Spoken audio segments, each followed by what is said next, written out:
Yeah, shalom, Mark. Here with Ricard Makaposh. I've got the brother with me. I'm Mark Kwam. Right, and yeah, we got to entitle this one, you know, we're not your typical Israelites. You know, in normal Israelite lifestyles, you know, be much like today in the sense where you just get on with your daily stuff.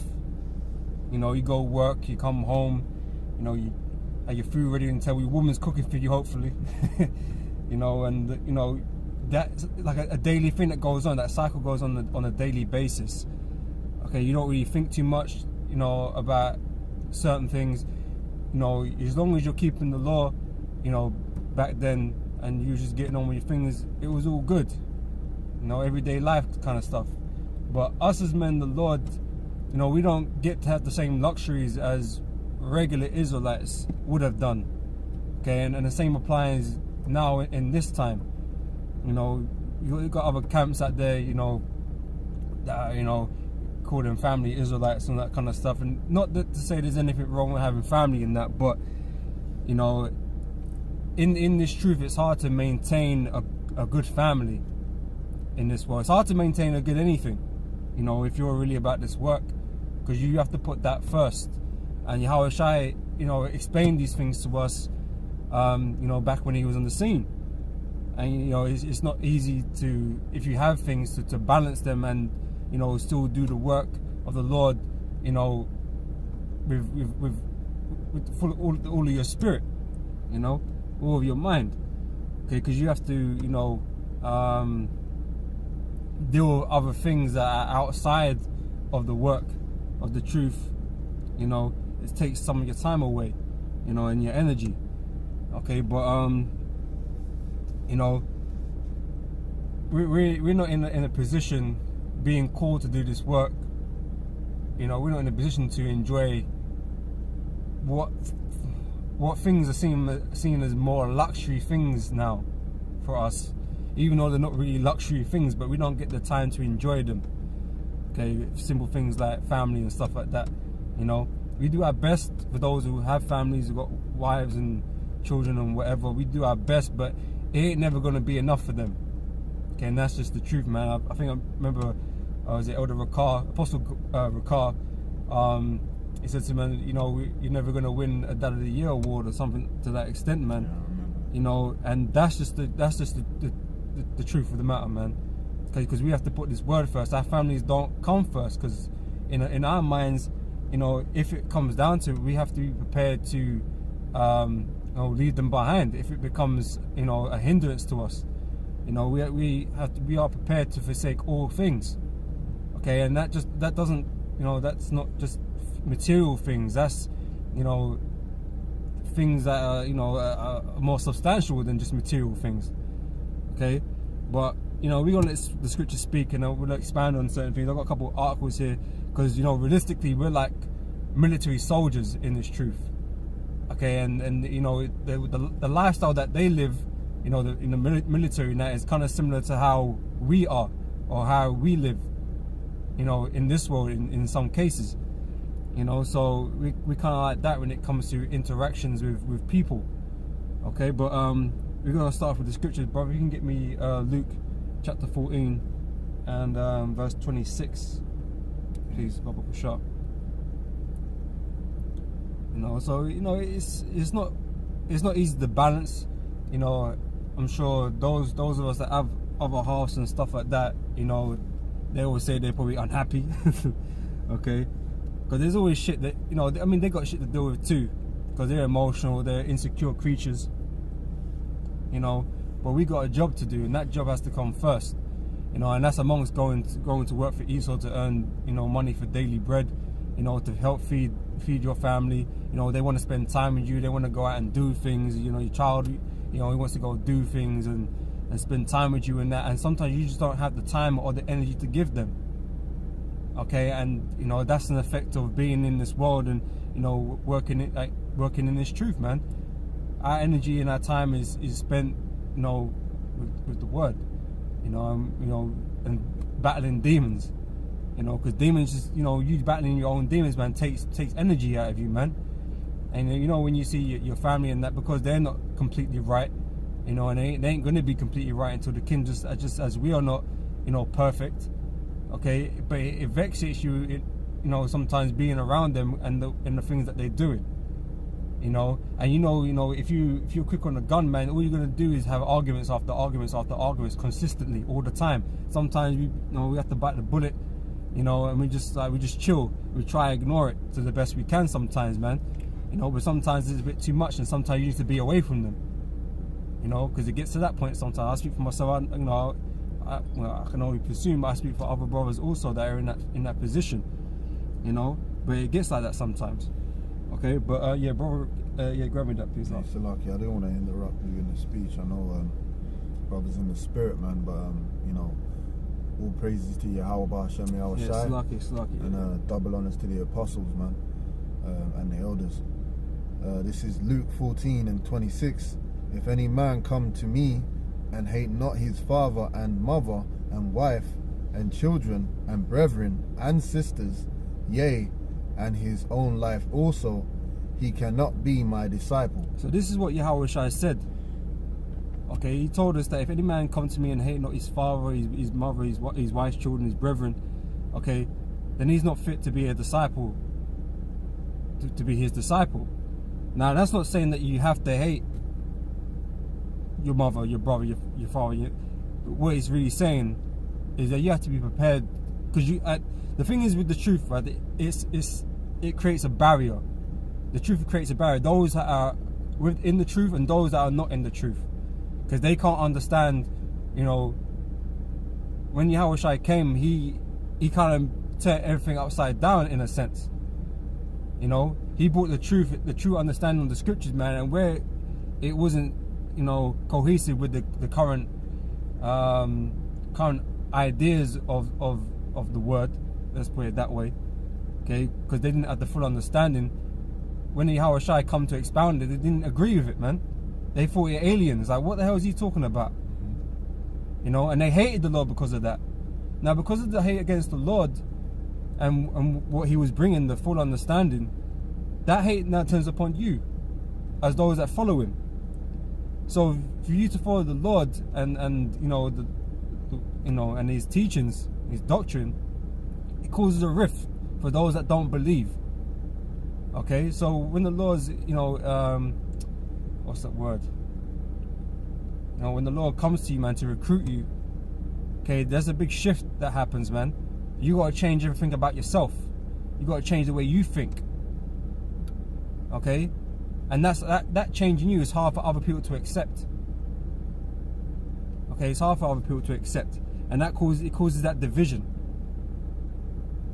Okay, so you got to be prepared for that. How people are going to respond to you, how they're going to react to you now that you've undergone this transformation. Okay, but the majority of the time, man, people don't like it. They can't handle it. They hate you because they hate the doctrine of the Yahweh Shai. They hate the truth. Okay, but in your mind, you got to be prepared for that. So you got to be prepared to go to war with your family members, your wife, your children. Okay, and do what is necessary for the gospel. Okay, if they end up being your enemies, then that's just what it is. They're your enemies. Okay, because they're trying to stop you. Okay, and we can't allow that to happen. Okay, if your woman's cool, if your brethren are cool, they're down with it, then that's all good. Then there's no issues. There is no issues. But the likelihood of it is that it's going to cause some anger and resentment towards you. Okay, so you have to be prepared for that. Okay, yeah, read on the next verse, Ark. And whosoever doth not bear his cross and come after me cannot be my disciple. Right. So if you're not able to do that, okay, if you're not able to forsake these things, okay, then you're not going to be able to be the Lord's disciple. Okay. If you could jump down to the 33rd verse, please, Ark. If I may add, if that's all right with you, the sentiment of what Yahweh Shai is saying is basically be prepared for sacrifice. You know, for all those things that which were mentioned in that verse, man, and you know, you have to bear all the things that you go through living in Esau's world, whilst trying to live as close to righteousness as possible, following the righteousness of Yahweh Shai, man, as an example. When others are not following that, you know, and that's where the difficulty comes in. Because I say, you know, I speak from my woman. You know, one woman's been with me in this thing since I got into it. You know, she'd be along for the ride. It's not all being Christy. You know what I mean? She's always gonna be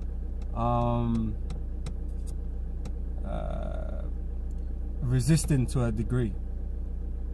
Okay, and you know, I understand that, I accept that, you know, but she, like Scripture say, if it pleases her to dwell with you, you know, that's just what the situation is. She wants to be around, even though it's painful and it's hard and all this kind of stuff. But that's the journey that, you know, you have to expect if you're gonna be with the man of the Lord. You know, that's just what it's come part and parcel, man. We're gonna face adversities in this world, and she's gonna have to face them too. She's gonna have to face all the hardships being along with you. Okay, and that's just the real the matter.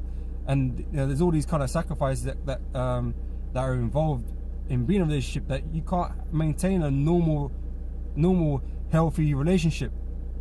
You know, and that's with anybody, not even just your woman. That's with other family members that, you know, you might have been close with. I mean, I still see some of them.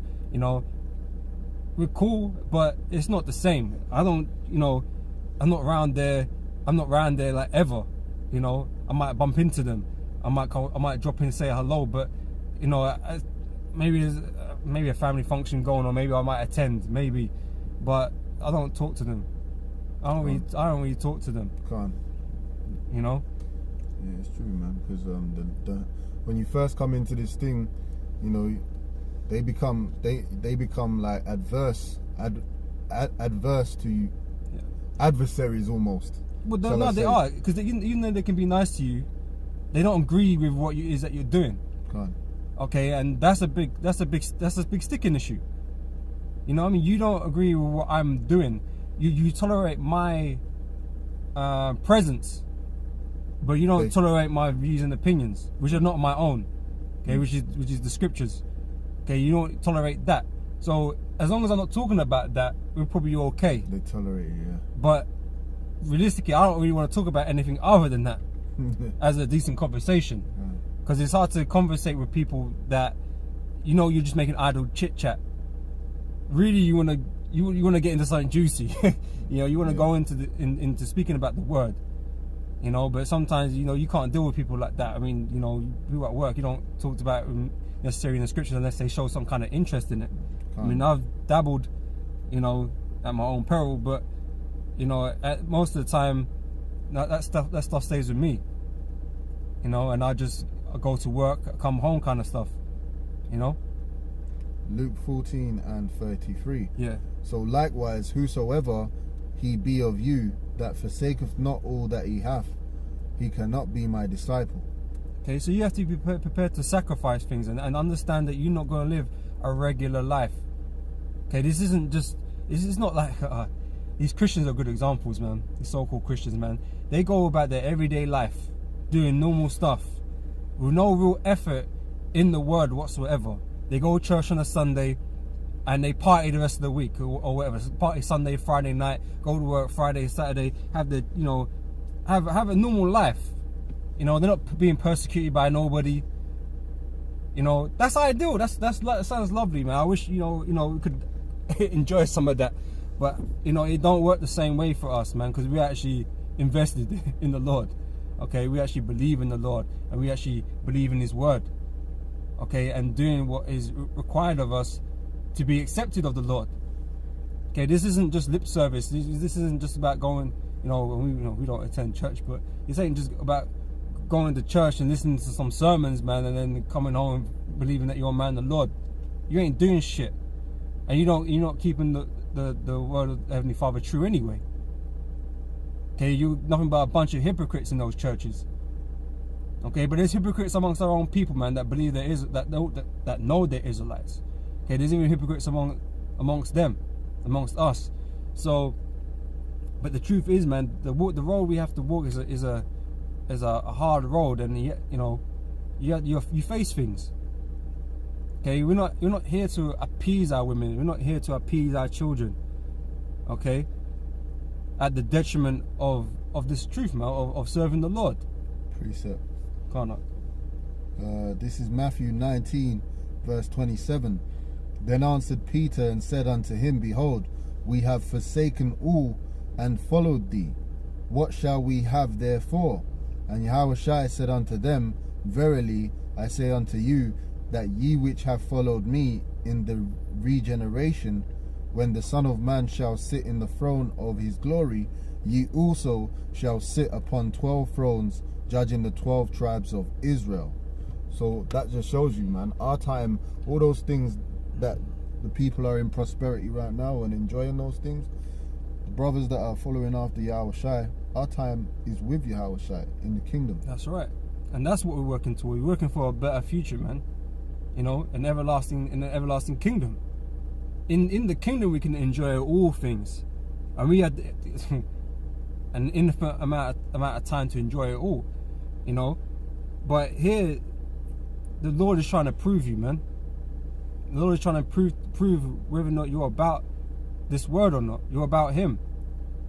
And the only way he can prove that is by testing you, man, and putting to you hard decisions and hard choices. Okay, obstacles in your way. You know, adversity.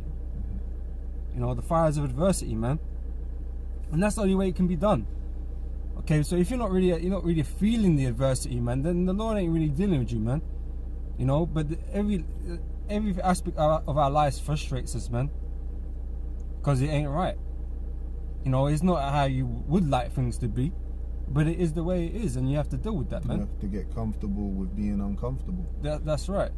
You know, and that's like, before you come in the truth, man, if you can get me that, what's it? A man that counteth the cost.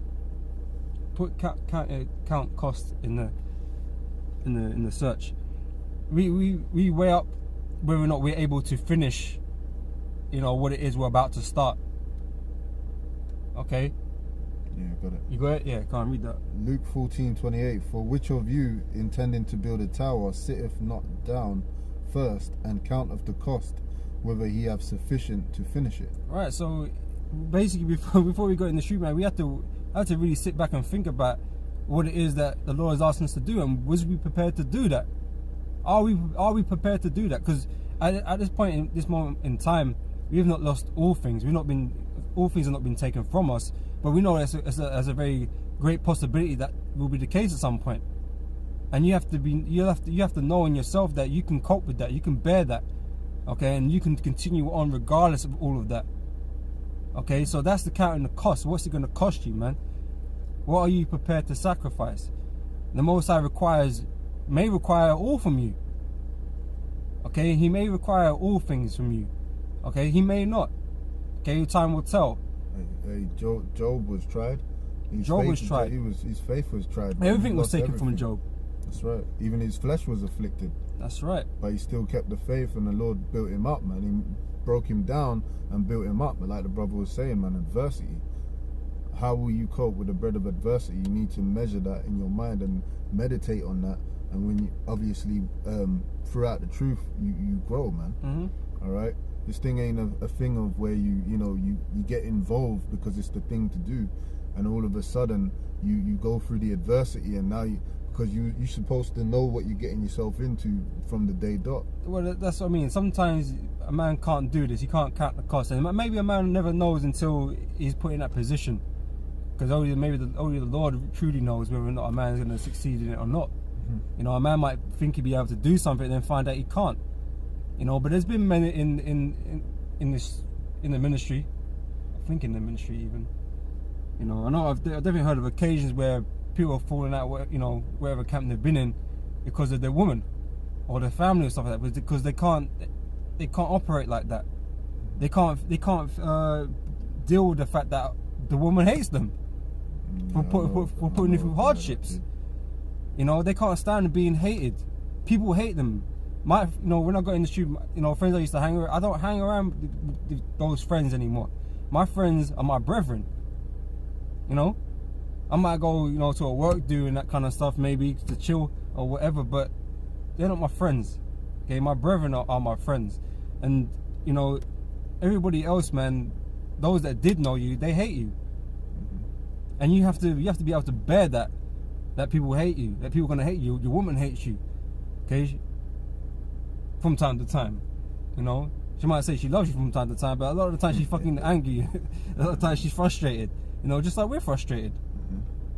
But you gotta be prepared that you have to know that that's what it's gonna be like. Okay, and you have to be able to enjoy it for however long you need to enjoy it for, man. Okay, it might not be, where it hasn't been for us. It might not be for a year. It might be for 7-8 years plus going on, depending on when you came in this truth. And you have to prepare your mind for that. Hey, scriptures say it's better if for brothers who don't have a woman, not to seek a woman. And sometimes it's a hard thing for brothers, man. We the men at the end of the day. Right. Those that don't have women, they lust sometimes after a woman, and there's nothing wrong to want to have a woman. Hey, it might even bring you some sanity, for a peace. Balance. But to do this work, it's easier not to have one if you haven't already got one. And that's explained in the scriptures.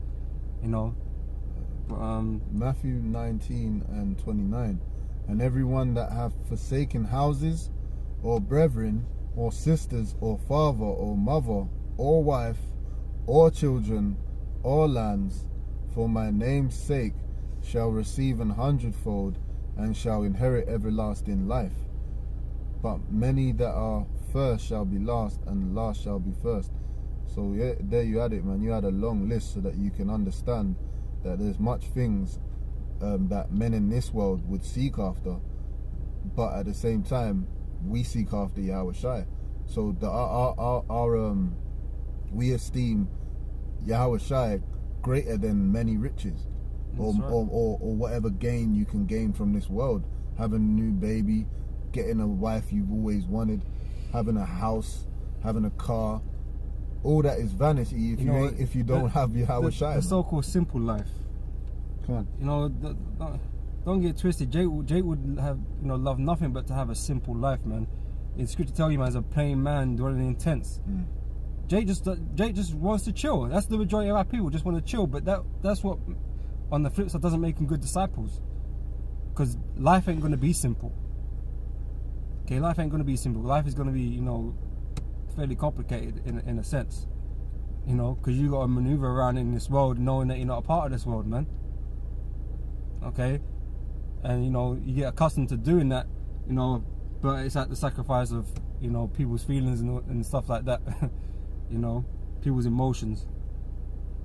Okay, can you get me Matthew chapter 10 verse 34, please?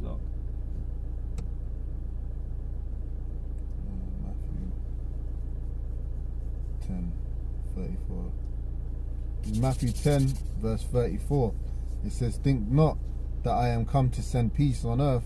I came not to send peace but a sword. For I am come to set a man at variance against his father, and the daughter against her mother, and the daughter-in-law against her mother-in-law. So this is what the truth does. It sets that variance, man, for those who believe in the truth and those that don't believe in the truth. Okay, those who partially believe in the truth, which means they offer less resistance, but they still offer resistance, i.e. maybe a woman, depending on how long you've been with her, if she knows the truth and that, but ultimately, man, they're not gonna be on your page. Okay, so there is always gonna be resistance. Okay, and that causes division. And they don't like certain decisions that you make based off your knowledge. Hold on a second. Let me just move this car. Okay, yeah, so lucky for that. But yeah, there's always going to be some form of resistance when you make certain decisions, or because the way our mind is wired in this truth is completely different for those that are in the world, man. They can't understand certain things. It's like, on things like my mother-in-law, for instance, always talking about getting married, and about that. Okay, that's not in my intentions right now. My woman knows this, you know, but they can't understand that. All right, and you know, I've explained it, whatever, you know, but because it's a worldly thing to in this world. Not that there's nothing wrong getting married, but in the kingdom is when we're gonna do all this stuff. Right here, it's just vanity. Okay, but you know, they want to have this occasion because, you know, we've been together such a long time or whatever it is, you know, but that is not in my mind. Okay, there is no need for me to do that, you know. And you know, I have my own issues with, you know, with it as other things, but they can't understand these things, you know, and it upsets them. Hey, it is what it is, man. You know, if my woman don't like it, then, you know, it's whatever, man. She can do what she wants to do, but you know, she ain't gonna stop me, you know, doing this, you know, doing this work. Okay, if she doesn't like the way I deal with things, then that she has to deal with that or not deal with that. I mean, she can go elsewhere. Okay, but the scripture does explain these things in these situations, you know, about the unbelieving wife. You know, so it is what it is at the end of the day. Yeah. Oh, okay. Zechariah 13:8, and it shall come to pass that in all the land, saith the Lord, 2 parts therein shall be cut off and die, but the third shall be left therein. All right. So the two parts is talking about the 2/3, and the 1 part is talking about the elect, the 1/3. All right. And it says, and I will bring the third part through the fire, and will refine them as silver is refined, and will try them as gold is tried.